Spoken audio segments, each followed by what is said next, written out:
तो नमस्कार students, welcome to our channel. आप लोगों को पता ही होगा कि हम करने वाले हैं चैप्टर पॉलिनोमियल। मतलब ये हमारा पहले से चल रहा है और आज हम इसके सेकंड पार्ट को कंटिन्यू करने वाले हैं क्लास 9th की गणित मंजरी न्यू बुक से, न्यू एनसीईआरटी बुक से, जहाँ पर हमने फर्स्ट चैप्टर तो ऑलरेडी कंप्लीट कर दिया है, ओरिएंटिंग योरसेल्फ वाला। अगर आप लोग को कोई भी डाउट हो तो आप लोग पूछ सकते हैं। बाकी आज हम सेकंड लेक्चर स्टार्ट करने वाले हैं। Let's together make our achievement real, let's get started. सबसे पहली बात कि जो पहली वीडियो है, अगर आपने उसको नहीं देखा है, उस लेक्चर को नहीं समझा है, तो आप इसको नहीं कर सकते, बिल्कुल जंप नहीं कर सकते, क्योंकि ये क्लास 9th की ओल्ड बुक से थोड़ा अलग है। थोड़ा अलग इसलिए क्योंकि उसमें पॉलिनोमियल्स थे, बट अब इसमें लीनियर पॉलिनोमियल्स आ गए। मतलब ये बात तो हम पॉलिनोमियल्स की करेंगे, लेकिन उसमें भी एक कैटेगरी करेंगे, वो होगी हमारी लीनियर की। और जो फर्स्ट लेक्चर करवाया है उसमें मैंने पूरा इंट्रोडक्शन दिया है कि पॉलिनोमियल्स होते क्या हैं, और एक्सरसाइज फर्स्ट भी करवाई है एग्जाम्पल्स के साथ। मतलब सबसे पहले एग्जाम्पल समझाए हैं जिससे हमें आइडिया मिल जाए कि ये ऐसा चैप्टर है। तो सेम एज आज हम इसे भी लेक्चर सेकंड को, उसकी एक्सरसाइज सेकंड को एग्जाम्पल के साथ स्टार्ट करने वाले हैं। तो यहाँ पर पहले हम एक चीज समझेंगे, लीनियर पॉलिनोमियल्स पहचानेंगे कैसे। सबसे पहली बात, आप लोगों को याद होगा कि लीनियर मतलब क्या होता है, सिर्फ वन, मतलब पावर वन होनी चाहिए किसकी, वेरिएबल की। तो यहाँ पर ना एक इक्वेशन यूज होती है जिसको मैं लिख रही हूँ y equals to mx plus c, जहां पर जो c होता है हमारा वो होता है कांस्टेंट, मतलब एक ऐसी वैल्यू जो हमेशा फिक्स रहती है। अब मैं ना आपको एक एग्जांपल के थ्रू समझाती हूँ। बहुत सिंपल सा एग्जांपल है जो बिल्कुल इसी के लिए बना है, ऐसा लगता है। मान लो आप लोग भी एक कोचिंग सेंटर खोलना चाहते हो, ठीक है। अब उसमें भाई जब कोचिंग सेंटर खोलना चाहते हो, लेकिन स्टार्टिंग में तुम्हें इन्वेस्टमेंट तो करनी पड़ेगी ना, और वो इन्वेस्टमेंट होगी हमारी परमानेंट। लाइक जैसे बेंचेस का खर्चा हो गया, ठीक है, और रेंट हो गया, साथ के साथ उसका बिल हो गया। तो मान लो पूरी चीज़ मिला के जो सी बना है ना, सी हमारा कांस्टेंट वैल्यू होती है जो तुम्हें स्टार्टिंग में देनी पड़ती है अपनी कुछ स्टार्टअप करने के लिए। तो मान लो कि वो तुम लोगों ने करीब करीब खर्च किया है 15,000, ठीक है। मतलब 15,000 तुम लोगों के जाने ही जाने हैं। साथ ही x हमारी वो वैल्यू होती है जिसमें वैल्यूज आती रहती हैं, जाती रहती हैं, मतलब चेंज होती रहती है। सिंपल सी बात है, चेंज होती रहती है, बस इतना समझो। और m हमारा होता है एक कांस्टेंट नंबर। लाइक दैट, मान लो अब कोचिंग इंस्टीट्यूट खुल गया, ठीक है, 15,000 तुम लोगों ने इन्वेस्ट कर दी है। देन पहले दिन एक बच्चा आया, ठीक है। एक बच्चे से मान लो तुम, अब पहले दिन को मत देखो, चलो पहले दिन मान लो 10 बच्चे आ गए, 10 तो बहुत ज़्यादा है, 5 मान लेते हैं, 5 आप बच्चे आ गए, ठीक है। तुम एक बच्चे से ना 500 रुपीज़ चार्ज कर रहे हो। अच्छा ये बात बताओ, जो तुमने 500 रुपीज़ माने हैं, क्या वो कांस्टेंट है? ऑब्वियस सी बात है भाई, कांस्टेंट है। जब तक हमारे पास बच्चे आएंगे पूरी एंड ऑफ द सेशन तक, तब तक हम 500 रुपीज़ उन्हें बताएंगे। तो लेकिन इसमें अमाउंट जो बदलेगा वो बदलेगा हमारा बच्चों का। मतलब ये कि ज़रूरी नहीं है स्टार्टिंग में 5 आए तो हम 5 को फिक्स मान ले, दूसरे महीने 2 और आ जाए, तीसरे महीने 10 इंक्लूड हो जाए। तो ऐसे करके ये जो x है ना, वो हमारा कैसा होता रहता है, चेंज होता रहता है, ठीक है। जो वैल्यू मैंने तुम्हें बताई ना, वो चेंज हो जाएगा। फिर m क्या है हमारा, वो पैसा है जो हमने एक बच्चे के लिए कांस्टेंट रखा हुआ है, 500 है, ठीक है। तो यहाँ से ना हमें ये पता चलता है कि हमने कितने पैसे खर्च किए या फिर कितने पैसे मेरे पास आएंगे, ओके। और एक, अगर ये वाला एग्जांपल समझ में नहीं आया है तो दूसरा हम ये भी एक बात और समझो कि यहाँ पर जो y है ना, वो हमारा हमेशा आउटपुट रहता है। क्या रहता है? आउटपुट, मतलब क्या चीज़ निकल के आ रही है। जब हम इसमें x की वैल्यू पुट करेंगे, मान लो x की वैल्यू 1 पुट कर दी या फिर 2 पुट कर दी, चलो इसको थोड़ा ना अलग कर देते हैं। मान लो तुम्हें एक मोमोज की दुकान खोलनी, ठीक है, ठेला खोलना है, 15,000 उसमें चले गए। अब मान लो स्टार्टिंग में हमें नहीं पता कितने कस्टमर आएंगे, बट हमने खुद से अंदाज़ा लगाया कि चलो x की वैल्यू हमने 100 मान ली, या फिर कह लो कि जो m है ना, एक मोमोज बनाने का खर्चा हमारा आया है 50 रुपये, उसमें सब इंक्लूड है, वेजीज है, मैदा है, सॉस है, everything is included in m। तो m की वैल्यू हमारी 50 रुपीज़ है, और x क्या है वो पैसा, x क्या है वो वैल्यू है कि कितने मोमोज हम बनाने वाले हैं। मान लो हम 10 मोमोज बनाने वाले हैं, अब 50 रुपये का एक मोमोज है, सॉरी एक मोमोज बनाने का खर्चा 50 रुपये है, तो 500 रुपीज़ चले गए 10 मोमोज में। वैसे तो ये बहुत ज़्यादा अमाउंट है, बट हम इसको नहीं कर रहे हैं, ठीक है। तो यहाँ पर हमने 500 इसमें इन्वेस्ट कर दिया, 15,000 इनमें इन्वेस्ट कर दिया, जो कि हमारा कांस्टेंट है। तो ये 15,000 और 500, तो 15,500 वो अमाउंट है जो हमने पे कर दिया, मतलब ये वो हमारी y की वैल्यू है। तो बस x की वैल्यू पुट करते रहना, मतलब चेंज होती रहेगी x की वैल्यू, x की वैल्यू क्वेश्चन के अकॉर्डिंग चेंज होती रहेगी, और आप लोगों से पूछेगा वो y, या फिर कभी कभी y दे रखा होगा तो x पूछेगा। तो अब हम बढ़ते हैं अपने एग्जाम्पल पे। तो फिर चलो फिर एग्जाम्पल पढ़ते हैं। तो मैं भी एग्जाम्पल पढ़ रही हूँ, आप लोग भी एग्जाम्पल पढ़ो चेस वाला। A chess club charges a joining fee of 200 rupees, मतलब ये अगर कोई इंसान को चेस क्लब ज्वाइन करना है तो उसे एक फ़ीस चार्ज करनी पड़ेगी, वो है 200 रुपीज़। फिर उसमें लिखा है plus 50 rupees for every match played. मान लो कि मैंने आज से चेस क्लब ज्वाइन कर लिया है, तो मुझे 200 रुपीज़ चार्ज करना है, पहले दिन से कर दूँ, ठीक है। और 50 रुपीज़ वो एक्स्ट्रा लेगा हर एक मैच खेलने के। मान लो आज तुमने 10 मैच खेले हैं, तो ऑब्वियस सी बात है 200 रुपीज़ तो तुमने दे दिया ऑलरेडी, ठीक है, वो कांस्टेंट हो गए, जुड़ गए। अब तुमने 50 मैच खेले हैं, सॉरी और तुमने 10 मैच खेले हैं, और एक मैच खेलने का पैसा है 50 रुपये, तो तुम्हें 500 रुपये और पे करने पड़ेंगे क्योंकि तुमने मैच खेले हैं, ठीक है। फिर उसके बाद बोला है a table shows the amount a player will have to pay as the number of matches varies. Player ने ये चेस खेले हैं, तो टेबल शो हुआ है उसमें। सबसे पहले देखो टेबल देखो, नंबर ऑफ मैचेस प्लेड, मतलब ये कि कितने नंबर ऑफ मैचेस उसमें प्ले हुए हैं, तो नंबर ऑफ मैचेस प्लेड में सबसे पहला है 1, और उसके नीचे है अमाउंट पेड 250। अब सिंपल सी बात है भाई, अब एक मैच पे किया है तो 50 रुपये, अब एक मैच खेला है तो 50 रुपये तो देने पड़ेंगे ही पड़ेंगे, साथ ही साथ 200 रुपीज़ उसकी फिक्स्ड अमाउंट थी। तो ये चीज़ कैसे निकल के आई ये मैं बता रही हूँ यहाँ पे देखो। अब सी क्या है हमारा 200 है, ये वो पैसा है जो उसे देना है, ठीक है। x क्या रहा हमारा, x रहा इसमें हमारा 1, क्योंकि एक मैच है, ठीक है। और m की वैल्यू हमारी कितनी रही 50, क्यों, एक मैच खेलने के 50 रुपये हैं। अब y की वैल्यू निकालनी तो क्या करेंगे, y इजिकल्स टू कितना आ जाएगा 250 तो हो जाएगा, और ये हमारा हो गया है आंसर। आया समझ में। ऐसे ही हमें बहुत सिंपल तरीके से करने हैं ये सारे जितने भी हैं। अब मान लो उसने m मैचेस खेले हैं, कितने मैचेस खेले हैं m मैचेस, तो x की वैल्यू m हो जाएगी, ये 200 ऑब्वियसली फिर भी रहेगा ही रहेगा, और एक मैच खेलने के 50 रुपये, तो 50m प्लस 200 ये हमारी y की वैल्यू आएगी। किसकी वैल्यू आएगी, y की वैल्यू। तो बस तुम लोगों को इसी तरीके से सॉल्व करने हैं जितने भी नेक्स्ट एक्सरसाइज में क्वेश्चन आने वाले हैं। तो चलो स्टार्ट करते हैं। तो यहाँ पर आप लोगों को दिख ही रहा होगा कि मैंने एक्सरसाइज 2.2 के क्वेश्चन नंबर फर्स्ट और सेकंड नोट कर दिया ऑलरेडी। तो आप लोग यहाँ से देख लो या फिर बुक से देख लो, कोई प्रॉब्लम नहीं है, बस समझते हैं, ठीक है, क्या है इसमें क्या बोला हुआ है।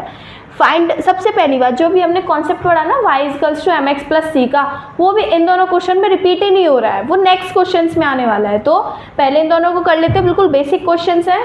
So find the value of linear polynomial 5x - 3। एक लीनियर पॉलिनोमियल हमें दे रखा है, अब ऑब्वियस सी बात है लीनियर है क्योंकि इसमें जो पावर है वो कितनी है 1 है, ठीक है। इसकी वैल्यू निकालनी है इफ़, यदि अगर x की वैल्यू पहली बार में 0 हो, x की वैल्यू -1 हो, देन x की वैल्यू 2, मतलब तीनों बार पुट करनी है आप लोगों को x की वैल्यू इस वाले पॉलिनोमियल में, और इसको हम मानेंगे y इजिकल्स टू। तो अब देखो इसका आंसर कर रहे हैं तो ऑब्वियस सी बात है y इजिकल्स टू हम लिखेंगे 5x - 3। अब x की वैल्यू पुट करनी है तो यहाँ पर मैं लिखूंगी 5 × 0 - 3, फिर यहाँ से सॉल्व होके आएगा 0 - 3। मतलब यहाँ से अगर मैं कहना चाहूँ तो y की वैल्यू जो मेरी आई है वो आई है कितनी -3।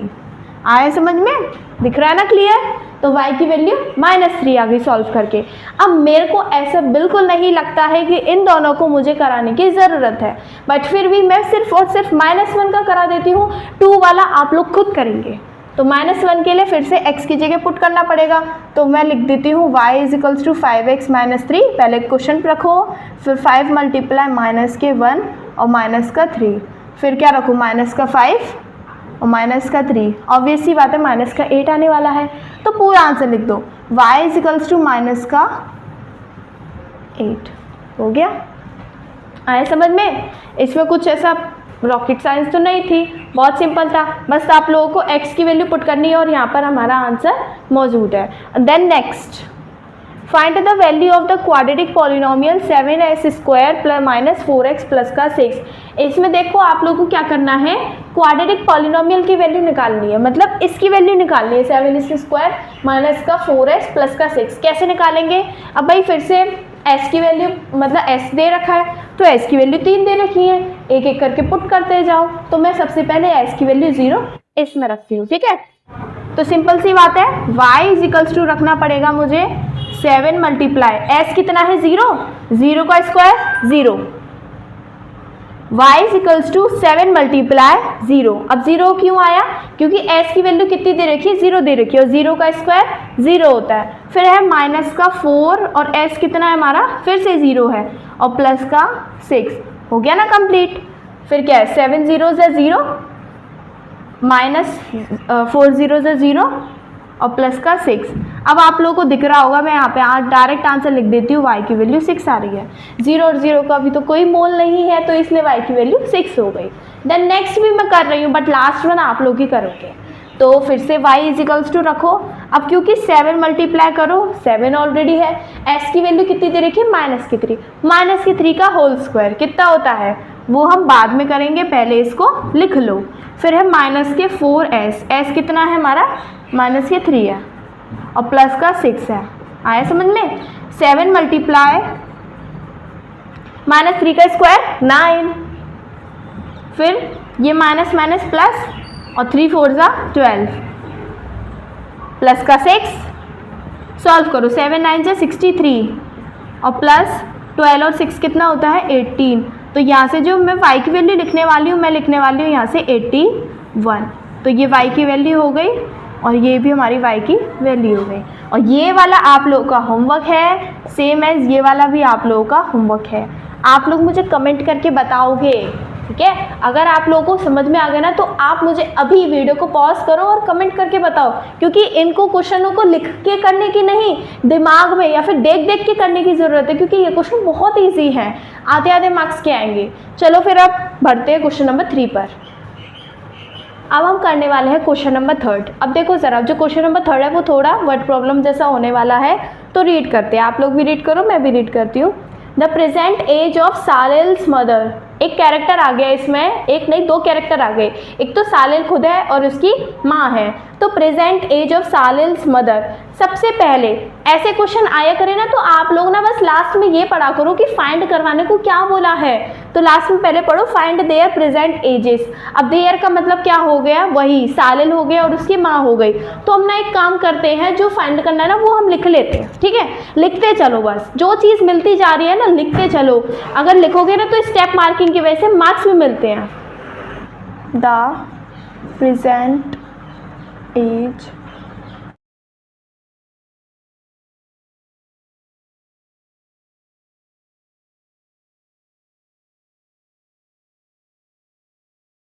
सालेल की प्रेजेंट एज x ईयर्स है, और मैं लिखूंगी and the present age of his mother be y years, मतलब ये उसकी मदर की हमने y ईयर्स मान ली। चलो जैसा मैंने बोला था बिल्कुल वैसे लिख लिया ना, दोनों की प्रेजेंटेज हमने लिख ली, साले की भी लिख ली और उसकी मदर की भी लिख ली। अगर कुछ ऊपर नीचे होगा तो हम इसको करेक्ट कर लेंगे, ठीक है? अब स्टार्टिंग से क्वेश्चन पढ़ते हैं। इसने बोला है द प्रेजेंट एज ऑफ सालेल्स मदर, मतलब ये सालेल की मदर की प्रेजेंट एज की बात करी जा रही है। इज 3 टाइम्स सालेल्स प्रेजेंट एज, मतलब ये कि जो सालेल की मदर की एज है वो अभी कितनी है, 3 टाइम्स है, 3 गुनी है। तो अगर मैं यहाँ पर कुछ चेंज करना चाहूँ तो मैं ये चेंज कर सकती हूँ ना, ध्यान से सुनना। जैसे कि इसकी x है, अब उसकी मदर की उसकी 3 गुना है, तो मैं यहाँ पे लिख सकती हूँ y की जगह 3x। समझ में आया कैसे? चलो ठीक है, मान लो तुम नहीं लिखना चाहते, ठीक है, तो हम यहाँ पर y इजिकल्स टू भी लिख सकते हैं 3x। पता है क्यों?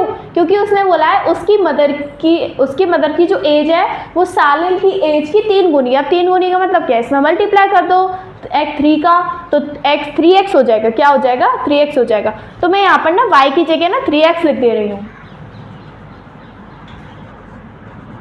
ठीक है, 3x लिख दिया, इसमें कोई प्रॉब्लम नहीं होनी चाहिए क्योंकि उसमें 3 गुनी बोली थी, वो हमने कर दिया है। देन उसके बाद बोला है आफ्टर 5 ईयर्स, 5 साल बाद, मतलब अब ये बात बताओ, मैं तुमसे बोलूँ 5 साल बाद हम तो वहाँ होंगे, बातें भी करते होंगे ना कि 5 साल बाद हम तो ऐसे होंगे, हमारी शादी हो गई होगी, कुछ इस तरीके से। तो 5 साल बाद मतलब क्या है, अपनी एज में 5 साल को और जोड़ देना। तो सेम एज, अब भाई इन दोनों की एज में भी 5 साल जोड़े जाएंगे, ठीक है, चलो ऐड कर दिया।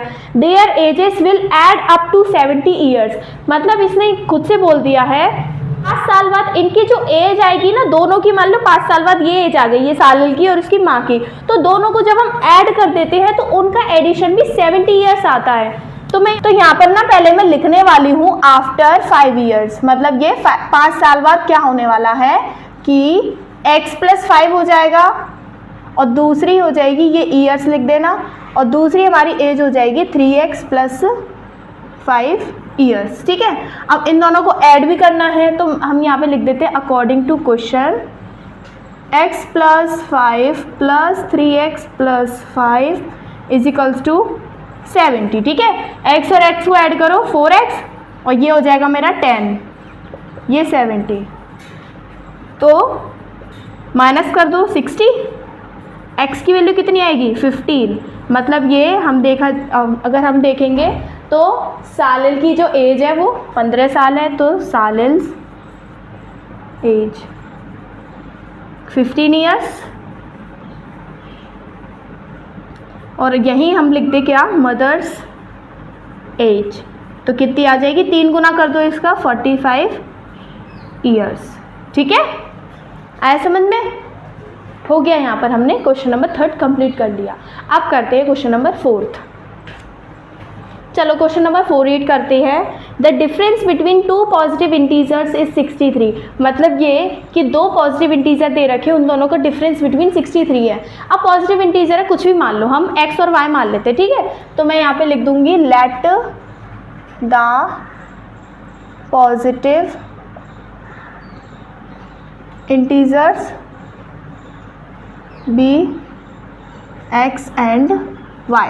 इन दोनों का डिफरेंस कितना दे रखा है, जल्दी बताओ, इन दोनों का डिफरेंस दे रखा है हमें 63। तो मैं यहाँ पर ना इनका डिफरेंस लिख देती हूँ x - y = 63। देखा जाए तो ये हमारी पहली क्वेश्चन है।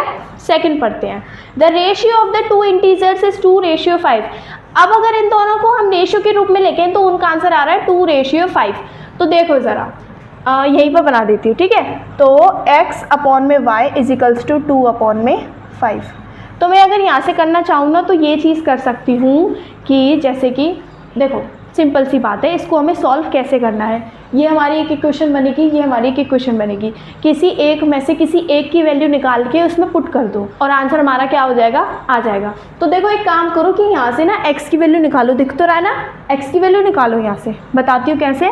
x = कर लो 63 + y हो जाएगा, ठीक है। अब इस x की वैल्यू को इक्वेशन नंबर 2 में पुट कर दो, ठीक है। अब देखो कुछ बच्चे ऐसे होंगे जो यहाँ से x की वैल्यू निकाल के उसमें पुट कर देंगे, वो भी सही है, कुछ भी कर लो, कैसा भी कर लो, सही है, लेकिन वो मैनर वे में होना चाहिए। मतलब ये ऐसा जो कि है, हो सकता है, ऐसा कुछ नहीं कि कुछ भी कर दिया हमने और आंसर सही है मेरा, ठीक है, क्योंकि उन्होंने बोला था। ऐसे तो बिल्कुल मत करना। x की वैल्यू अब इसमें पुट कर दो, कर दे, तो यहाँ पर आ जाएगा मेरा 63 + y, और अपॉन में कर दो y, और बराबर में कर दो 2/5। अब ये ऑब्वियस सी बात है, दो चीज़ें अब आपस में इक्वल्स टू में दे रखी, वो भी अपॉन में क्रॉस मल्टीप्लाई हो जाएगा भाई, क्रॉस मल्टीप्लाई कर दो 5 का इन दोनों से, तो हम ऐसे लिखेंगे 63 + का y, और ये हो जाएगा मेरा 2y, ठीक है। 5 का मल्टीप्लाई कर दो तो ये हो जाएगा मेरा 315, ठीक है। फिर आ जाएगा, ये आ जाएगा मेरा 5y। देन यहाँ पर 2y ऑलरेडी है तो 2y को 2y रखो। अब देखो 5y को इधर पहुंचा दो तो ये होगा 315 इज इक्वल्स टू माइनस के 3y। फिर अब हम अब इसको इधर पहुंचा दिया तो माइनस का 3y आ जाएगा क्योंकि 5y बड़ा हो गया। फिर क्या करना है, माइनस के 3 से इसको डिवाइड कर देना है तो यहाँ पर जो हमारी वैल्यू आने वाली है वो आने वाली है माइनस के 105। तो एक इंटीजर तो हमारा ये निकल के आ गया, ठीक है। दूसरा हम निकाल लेंगे, इसमें पुट कर दो तो यहाँ पर हम लिख देते हैं put the value of y, value of y को पुट कर दो। तो चलो y की वैल्यू पुट करते हैं तो x इज इक्वल्स टू आ जाएगा मेरा 63 प्लस y की वैल्यू ऑलरेडी माइनस की है तो माइनस का 105 और x की वैल्यू आ जाएगी 63 माइनस 105। माइनस करेंगे तो आएगा मेरा माइनस में ही आंसर 2 और ये 42 हमारा माइनस 42 माइनस के 42 हमारा आंसर आ गया है। मतलब ये इसने 2 इंटीजर्स फाइंड करने को बोला था और हमने इंटीजर ही निकाले हैं, ठीक है। तो यहाँ पर मैंने क्वेश्चन नंबर 4 लिख दिया। पहले से रीड करते हैं। The difference between 2 positive integers is 63। मतलब 2 पॉजिटिव इंटीजर्स का जो डिफरेंस है वो 63 आ रहा है। And the ratio of the 2 integers is 2:5। देखो इन्होंने ये बोला है कि जो 2 इंटीजर है ना वो हमारे रेशियो में दे रखे हैं 2 और 5 के रेशियो में, और इन्हीं का डिफरेंस करने पर कितना आ रहा है 63। तो पहले हम लेट करेंगे, तो let the 2 positive integers be 2x and 5x। मतलब ये दोनों पॉजिटिव इंटीजर्स को हमने 2x और 5x लेट कर लिया। अब डिफरेंस बोला है, इसने सिर्फ और सिर्फ डिफरेंस बोले, इसने ये नहीं बोला कि if the one number is subtract from ऐसे करके, तो हमें इक्वेशन बनाने की कोई जरूरत नहीं। डिफरेंस का मतलब होता है डिफरेंस का मतलब होता है कि बड़े में से छोटे को माइनस कर दो। तो यहाँ पर मैं लिखने वाली हूँ 5x minus 2x is equals to कितना आएगा 63, और माइनस करेंगे कितना आएगा 3x, और इसको डिवाइड कर दो तो x की वैल्यू आ जाएगी मेरी 63 अपॉन में 3, तो x की वैल्यू हो जाएगी 21। इसका मतलब ये हुआ कि जो रेशियो था वो उस जो रेशियो के साथ हमारा एक कांस्टेंट लग जाता है ना वेरिएबल जैसा, तो उसकी वैल्यू तो 21 आ गई। अगर इसने पूछा जैसे फाइंड द 2 इंटीजर, तो यहाँ पर लिख दो कि एक तो हमारा 2x है और एक है हमारा 5x। तो कैसे निकल के आएगा, 2 का मल्टीप्लाई 21 में कर दो, कितना आ जाएगा, ये आ जाएगा मेरा 42, और ऐसे ही 5 का मल्टीप्लाई 21 में कर दो, ये आ जाएगा मेरा कितना 105। और जब इनका डिफरेंस करके देखेंगे ना तो 63 आ रहा है, चेक कर लो। 5 से 2 गए 66, 5 से 2 गए 3 और 10 में से 4 गए 6, इतना सा ही था। वैसे तो इस चैप्टर का नाम इंट्रोडक्शन टू लीनियर पॉलिनोमियल्स है, लेकिन जो इसके क्वेश्चंस है ना वो बिल्कुल 7th और 8th क्लास के बच्चों वाले हैं। तो चलो नेक्स्ट क्वेश्चन पे चलते हैं। तो चलो भी इसे स्टार्टिंग से पढ़ते हैं। Ruby has 3 times as many 2 rupee coins as she has 5 rupee coins। देखो इसमें बोला है 3 times बोला है 2 rupees coins को, और साथ ही 3 times बोला है 2 rupees coins को।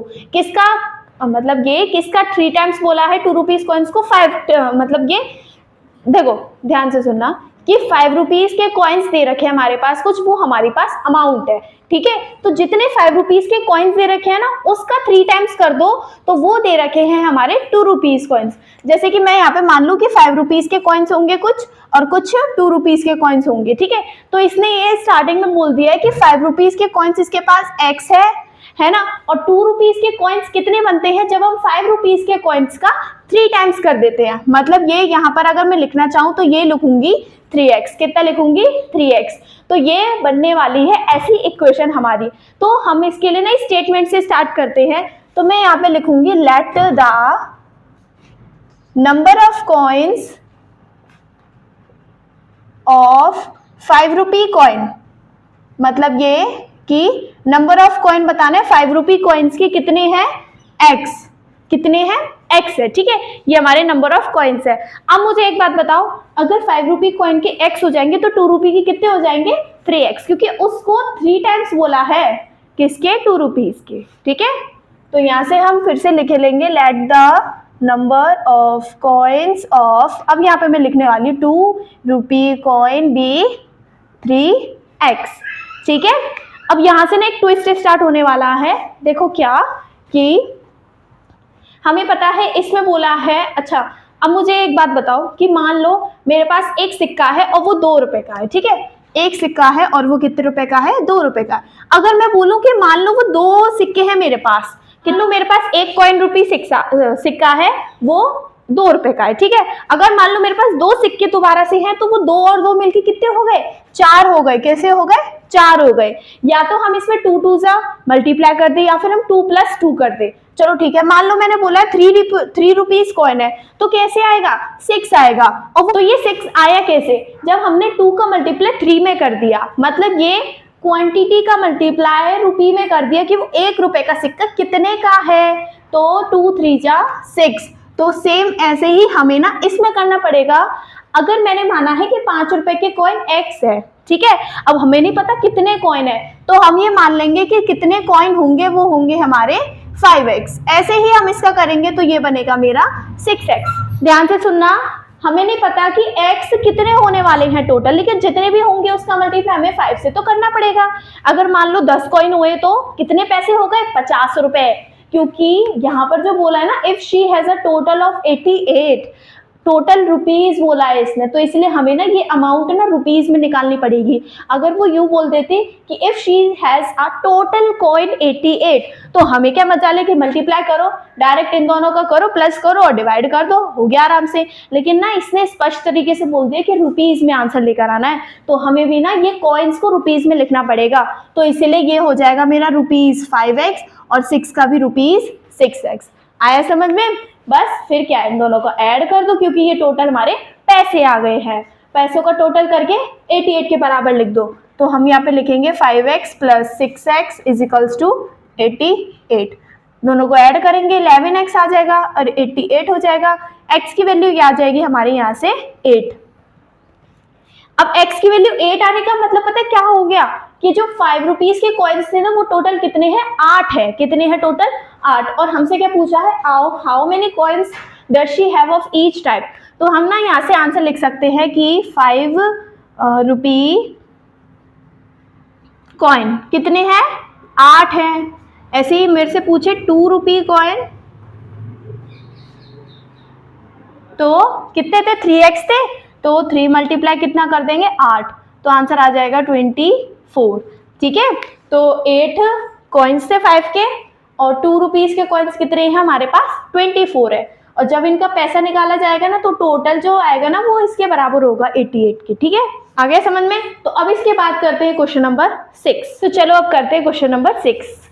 A farmer cuts a 300 feet fence into 2 pieces. सबसे पहली बात कि फेंस क्या होता है। देखो फेंस जैसे कि मान लो मैं एक रेक्टेंगल है, ठीक है, एक रेक्टेंगुलर फील्ड है, तो ये जो एरिया होता है ना, ये वाला जहां पर हम किसी जानवर की वजह से बचाने के लिए इस पूरे एरिया को, जहां पर खेती हो रही होती है, तो एक तार टाइप का लगा देते हैं, जैसे हम फेंस बोलते हैं। क्या बोलते हैं? जिसे हम फेंस बोलते हैं। तो 300 फीट की फेंस है, मतलब पूरी लंबाई इसकी 300 फीट है। ठीक है, इसको 2 भागों में बांट दिया है। अगर मान लो पूरी ऐसे मान ले तो ऐसे 2 पीसेस में कट कर दिया है। चलो ठीक है, डिफरेंट साइजेस में, मतलब ये कि अगर मुझे इसका कट करना है ना, तो मैं यहाँ से करूँ, कहीं से भी करूँ, बट मिडल से ना करूँ, क्योंकि डिफरेंट साइजेस है उनके। ठीक है, the longer piece is 4 times as long as the shorter piece. अब इसमें बोला है कि जो लॉन्गर पीस है, जो लॉन्गर पीस है वो 4 times है किसका? शॉर्टर पीस का। यहीं से एक क्वेश्चन बनना शुरू हो गई बस, क्योंकि हमें बोला है 4 times है किसका? शॉर्टर पीस का। तो अगर हमें शॉर्टर पीस पता होगा और उसका 4 गुना कर दो तो वो लॉन्गर पीस निकल के आ जाएगा। तो बस फिर क्या, सिंपल सी बात है, शॉर्टर पीस को x मान लो। चलो स्टेटमेंट डाल दो फिर, let the shorter piece be x, और x क्या मान लेंगे? फीट मान लेंगे। ठीक है, तो अगर शॉर्टर पीस हमने x फीट मान लिए है तो लॉन्गर पीस क्या हो जाएगा? तो यहां पर हम लिख देंगे लॉन्गर पीस बी, क्या करना है इसका? 4 times करना है, तो 4x। देन अब क्या करना है? अब जरा मुझे बात बताओ कि चलो भले ही वो शॉर्टर है और वो लॉन्गर है, लेकिन वो दोनों तो है ना पूरे फेंस की फेंस, तो फेंस और पूरी लेंथ कितनी दे रखी है 300 फीट, तो इन दोनों को जब हम ऐड करेंगे तो वो 300 के बराबर ही आने वाला है। तो यहाँ से तुम लोग लिख दो, एक हेडिंग डालो according to question x + 4x = 300, क्योंकि ये पूरी फेंस की लेंथ है और ये पूरा हमारा फेंस है, तो ये आ जाएगा 5x = 300 और इसे जब डिवाइड करेंगे तो ये आ जाएगा मेरा 60। मतलब एक जो कांस्टेंट हमने माना था ना वो 60 आ गया है, मतलब ये x की वैल्यू 60 है, इसका मतलब जो शॉर्टर पीस है ना वो हमारा 60 आ गया। तो यहाँ पर लिख लो कि शॉर्टर पीस कितना आ रहा है 60 फीट और लॉन्गर पीस आ गया हमारा। लॉन्गर पीस के लिए हमें करना पड़ेगा 4 से 60 का मल्टीप्लाई, तो यहाँ पर आ जाएगा 240 फीट और हो गए हमारे दोनों आंसर्स कंप्लीट। ठीक है, दोनों का हमने आंसर निकाल दिया। अब बढ़ते हैं लास्ट और इजी क्वेश्चन पे। तो चलो अब आ चुके हैं हम लास्ट क्वेश्चन पे, 7th पे। If the length of a rectangle, इसमें रेक्टेंगल बोला है, ठीक है, तो रेक्टेंगल की लेंथ उसके लिए बोल दिया है is 3 more than twice its width. मतलब ये इसमें दो कंपोनेंट यूज हो रहे हैं, एक हमारा हो रहा है लेंथ, एक हमारा होता है विड्थ। ठीक है, अब हमें ये समझना है कि किसका ट्वाइस या किसका 3 मोर करने पर क्या बन रहा है। तो if the length of a rectangle, length of rectangle कब बनेगी, इज इक्वल्स टू जब हम 3 मोर कर देंगे, मतलब 3 ज्यादा कर देंगे किसमें, twice its breath, twice its breath, मतलब उसकी ब्रेथ का पहले ट्वाइस करो फिर उसमें 3 ऐड और कर दो, तो वो पूरी बनेगी हमारी क्या लेंथ। तो इसका मतलब हमें विड्थ को x मानना पड़ेगा, क्योंकि विड्थ की मदद से ही हमारी लेंथ बनने वाली है, तो विड्थ को x मान लो, लेंथ अपने आप बन जाएगी। तो फिर से लिखेंगे यहाँ पर हम आंसर और लिखो let the width be x और क्या सेंटीमीटर।